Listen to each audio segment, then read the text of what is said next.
বংশগত ক্যান্সারের বিরুদ্ধে এক গুরুত্বপূর্ণ পদক্ষেপ নিতে Saroj Gupta cancer centre and research institute কলকাতার ঠাকুরপুকুরে উদ্বোধন করল একটি জেনেটিক কাউন্সেলিং ক্লিনিক। এই ক্লিনিকের লক্ষ্য হল বংশগত ক্যান্সারের ঝুঁকিতে থাকা ব্যক্তিদের জন্য আধুনিক এবং সাশ্রয়ী জেনেটিক কাউন্সেলিং প্রদান করা। উদ্বোধনী অনুষ্ঠানে উপস্থিত ছিলেন doctor Rajib Sarin, doctor Arnab Gupta, doctor Rahul Roy Chowdhury, doctor Samir Bhattacharya সহ আরও অনেক বিশিষ্ট চিকিৎসক। এই ক্লিনিকটি ক্যান্সার শনাক্তকরণ, প্রতিরোধ এবং ব্যক্তিকেন্দ্রিক চিকিৎসা পরিকল্পনায় সহায়তা করবে। বিশেষ সুবিধা হিসেবে টাটা মেমোরিয়াল হাসপাতালের যৌথ উদ্যোগে SGCC অ্যান্ড RIতে নিবন্ধিত রোগীরা বিনামূল্যে জেনেটিক কাউন্সেলিং পাবেন। অন্যদিকে অন্যান্য হাসপাতাল বা প্রতিষ্ঠান থেকে আসা রোগীদের জন্য খরচ হবে মাত্র 25,000 টাকা, যা বাইরে গেলে 80,000 টাকা থেকে 2 লক্ষ টাকার মধ্যে হতে পারে। এই ক্লিনিক সপ্তাহে 2 দিন, বুধবার এবং শুক্রবার সকাল 10টা থেকে বিকেল 4টা পর্যন্ত চালু থাকবে। Bureau report, Bangla digital TV. আমাদের জেনেটিক কাউন্সিলিং ক্লিনিকে যারা এখানে পেশেন্ট রয়েছে তাদের জন্য কোনো পয়সার ব্যাপার লাগবে না। কাউন্সিলিং এর জন্য তাদের ফ্যামিলি হিস্ট্রি জানার জন্য, তাদের যদি ফ্যামিলি ট্রি বানাতে হয় তার জন্য কোনো খরচা নেই। তবে বাইরে থেকে যদি কোনো পেশেন্ট এসে মনে হয় যে আমি এখানে কাউন্সিলিং এ দেখাবো, 1-1.5 ঘন্টা যে সময়টা লাগে, তার জন্য একটা রেজিস্ট্রেশন সব পেশেন্টের মধ্যে বানাতে হয়, যেটা হচ্ছে 400 টাকা। এবার জেনেটিক টেস্টিং যদি লাগে বাইরে করলে মোটামুটি 80 থেকে 2 লাখ টাকার মতো খরচা হয়, 80,000 থেকে 2 লাখ টাকা। এখানে করলে যেহেতু আমাদের টাটা মেমোরিয়াল বম্বের সাথে টাই আপ রয়েছে, এটা রাজীব সাইন যেরকম বললেন, আমাদের ডাক্তাররা, সিস্টার যখন ট্রেনিং নিয়েছেন, সিনিয়র ডাক্তাররা, তাদের থ্রু দিয়ে যে আমাদের টাই আপটা করে আমরা টেস্টিং করি, তাতে খরচা মাত্র 25,000 টাকা, যেখানে সব রকম জেনেটিক টেস্ট হয়ে যাবে একই সাথে। 1 মাসের মধ্যে রিপোর্ট পাওয়া যাবে। এরকম সার্ভিস আমার মনে হয় পূর্ব ভারতে আর কোথাও রয়েছে।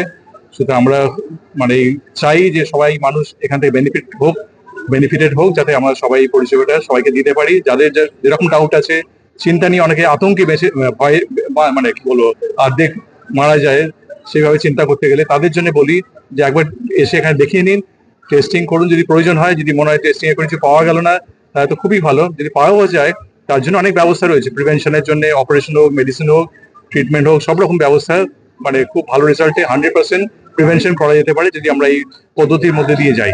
সুতরাং আতঙ্কে অর্ধমিত হয়ে থাকাচ্ছে বেস্ট হচ্ছে যদি আমাদের ডাক্তাররা, আমাদের সিস্টাররা সবাই একটু বুঝে নেয় তাদের রিস্কটা কতটা, এবং সেরকম মনে হলে টেস্টিং করা হবে। আপনি যেটা বললেন যে 25,000 টাকা, এক্স্যাক্টলি, যদি 25,000 টাকা তো শুধু পেশেন্টের জন্য হলো, বা যাকে প্রথম টেস্টিং করা হচ্ছে তার জন্য।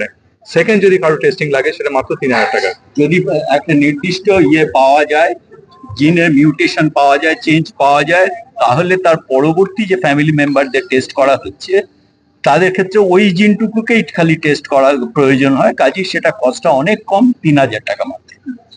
तो कॉस्ट कितना आता है जेनेटिक टेस्टिंग में? जेनेटिक काउंसलिंग का भी कॉस्ट होता है, बिकॉज उसके लिए space and man power involve होता है। वो अलग अलग हॉस्पिटल का अलग अलग पॉलिसी होता है। जेनेटिक टेस्टिंग का कॉस्ट, बिकॉज ये जो किट्स और रिएजेंट्स होते हैं सब इम्पोर्ट होते हैं, इंडिया में उसके किट्स और रिएजेंट्स नहीं बनते हैं। तो उसका कॉस्ट, मिनिमम कॉस्ट तो 15,000 होता है। अगर खाली हम लोग कितना जीन्स को टेस्ट किया, खाली 1-2 जीन्स को टेस्ट किया कि 20-30 जीन्स को टेस्ट किया, उसके हिसाब से उसका कॉस्ट 15 से 25,000 रुपीज़ तक होता है। सो जैसे हमारे टाटा हॉस्पिटल में हम लोग पुअर पेशेंट के लिए थोड़ा सब्सिडाइज कर देते हैं, और जो पेइंग पेशेंट होते हैं वो थोड़ा ज़्यादा देते हैं एवरेज होकर के, ताकि वो जो जेनेटिक टेस्टिंग लैब है वो लॉस में नहीं जाएगा, ताकि अगर लॉस में जाएगा तो नेक्स्ट ईयर और टेस्ट नहीं कर पाएंगे। बट एकदम लेस कॉस्ट में नहीं हो सकता। आप सोचो कि इसको 800 रुपीज़ में कर दे, 1000 रुपीज़ में कर दे, वो नहीं हो सकता। So comparison wise, let me just tell you something. For a commercial lab, मान के चलो it is not being done in China. Immunotherapy जिनके अंदर जीन म्यूटेशन है, उसके हिसाब से उनका कैंसर ठीक होने का चांसेस बढ़ा सकते हैं। আচ্ছা, কোনো কন্ডিশন যদি এরকম থাকে যে মামার ক্যান্সার হয়েছে অনেক পরে, আফটার 40 ইয়ার্স, তো সেই ক্ষেত্রে কি যখন তার বোনের বিয়ে হয়ে গেছে, তো তার পরিবারের ক্ষেত্রে কি ক্যান্সারটা ট্রান্সফার হতে পারে? देखो ऐसा, अगर फैमिली में किसी को कैंसर है, नॉट नेसेसरीली कि वो जेनेटिक टाइप का कैंसर है। अगर ब्रेस्ट कैंसर है, अगर 100 लेडीज को ब्रेस्ट कैंसर, उसमें से 10% का जो ब्रेस्ट कैंसर जेनेटिक टाइप का होता है, 90% का नहीं होता।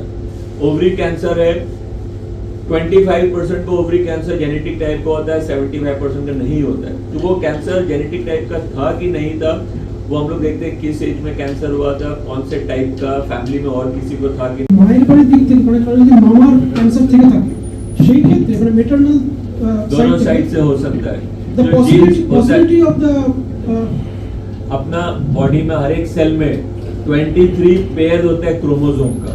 yes वो सारे क्रोमोसोम एक्सेप्ट जो वाई क्रोमोसोम होता है खाली वो फादर से आ सकता है, बाकी सब क्रोमोसोम मदर से भी आ सकता है, हाथ दोनों से आता है एक एक कॉपी।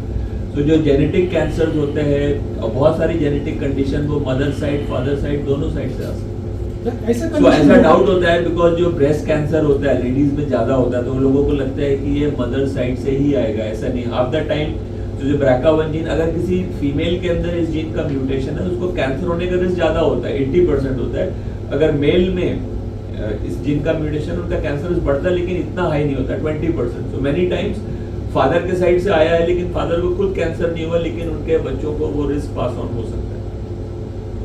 স্যার একটা প্রশ্ন সেটা হচ্ছে যে অনেক সময় দেখি যে এই বিবাহের পূর্বে যেমন এই রক্তজনিত অসুখের জন্য যেমন টেস্ট করা হয়, এখন কি ক্যান্সারের জন্য এই ধরনের প্রিভেনশন নেওয়া দরকার? আপনার কি মনে হয়? सो बिफोर मैरिज वो अगर किसी को जेनेटिक फैमिली हिस्ट्री है वो कुछ दूसरा कंडीशन होता है जहाँ पे हस्बैंड वाइफ अगर दोनों में वो जैसे थैलेसीमिया है जिसको ऑटोसोमल रिसेसिव बोलते हैं हम लोग, वो अगर दोनों हस्बैंड वाइफ दोनों के अंदर उस जीन का म्यूटेशन है तो बच्चों में होने का वो रिस्क ज्यादा होता है।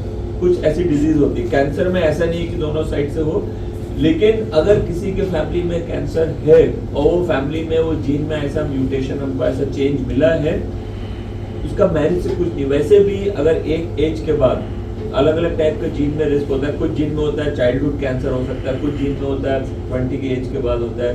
उनको अपने खुद सेफ्टी और प्रिवेंशन के लिए वो जीन म्यूटेशन है कि नहीं मालूम होना चाहिए प्रिवेंशन।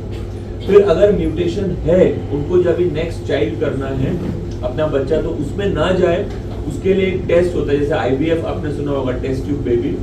सो IVF में एम्ब्रियो बनते हैं, मदर का फादर का स्पर्म और एग। सो हम लोग एम्ब्रियो में चेक कर सकते हैं किस एम्ब्रियो में म्यूटेशन है किस एम्ब्रियो में म्यूटेशन नहीं है। एम्ब्रियो को बांग्ला में क्या बोलते हैं? भ्रूण। सो उसमें हम लोग चेक कर सकते हैं और अगर जिस एम्ब्रियो में म्यूटेशन नहीं है उसको यूज करते हैं ताकि आपका बच्चा होगा और उस बच्चे के अंदर वो जो जीन का म्यूटेशन है पास ऑन नहीं होगा। If anybody is detected, हाँ। can it be prevented for his life also?